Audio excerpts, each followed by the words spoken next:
Hey, if you want to fix the Wi-Fi issue on your Galaxy M34 5G, for sure you can do this, so let me show you my way. So the first option is to go to the settings. Now scroll down and go into the battery and the device care. From here go into the diagnostics.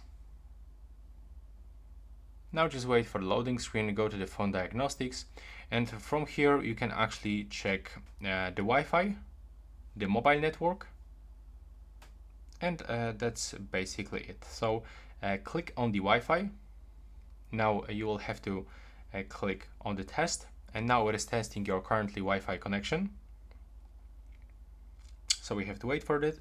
As you can see in my case, the phone can spot 3 available networks and check the signal strength. In my case, everything is fine, but if you have any issue, I can recommend you to go into the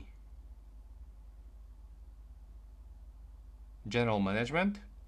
From here go to the reset, and now go into the reset network settings, and from here, as you can see, it will actually reset all the network settings including Wi-Fi, mobile data, and the Bluetooth. So click here, input your screen lock method, tap to reset, and now you can tell me if it works. And that's all right now. Please subscribe to my channel. Bye bye.